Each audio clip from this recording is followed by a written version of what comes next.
Hello everyone, welcome to the Witching Hour. If you're new here, my channel revolves around discussing fantasy and science fiction shows and movies. If you like this video, please consider subscribing to my channel. First, be forewarned that there will be spoilers in this video. If you have not watched the show, you may want to do so before watching this. After marinating on the Netflix show Shadow and Bone for a while, I decided to go more in depth as to what my annoyances are with Alina Starkov. My opinions are strictly based on the show. I have not read the book series, so I do not have them as a reference point. In the beginning of the show, I had a lot of hope for the character of Alina Starkov. Initially, I was drawn to her friendship with Mal because they appear to have a closeness and loyalty which we all crave in life. The fact that she put her life on the line to remain close and potentially be able to help him was inspiring at that moment. She was willing to move heaven and earth to travel into the fold with him. Her power was revealed, and that's when things went downhill for me with the character of Alina Starkov. She was whisked away to the little palace, and things changed very quickly. Problem number 1. She grew up in an orphanage during a time of war. I would think that fact alone would cause her to have a little mistrust in new people. When she made it to the little palace, it seemed as though she had very little doubt in the people around her. She was mostly apprehensive about how she would fit in that world, but not near the amount of mistrust I would expect from the average person, much less a person that grew up relying only on herself and her childhood friend. Hello, you barely know these people.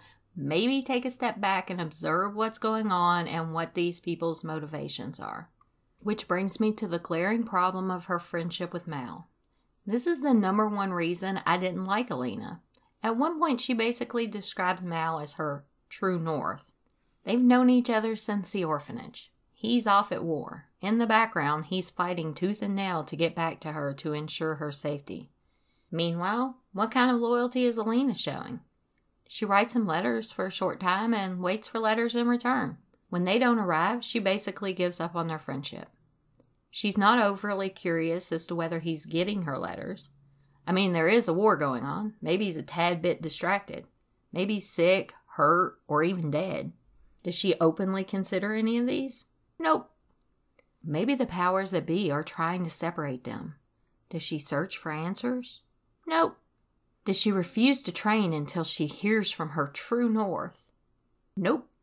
So what did she do? She removed the scar that was a permanent reminder of her friendship with him. She assumed that the person that she bonded with at the orphanage, the person that we have no reason to believe has ever been disloyal, suddenly, without explanation, turned his back on her. The man that had previously gotten himself thrown into the brig to be next to her just gave up on her.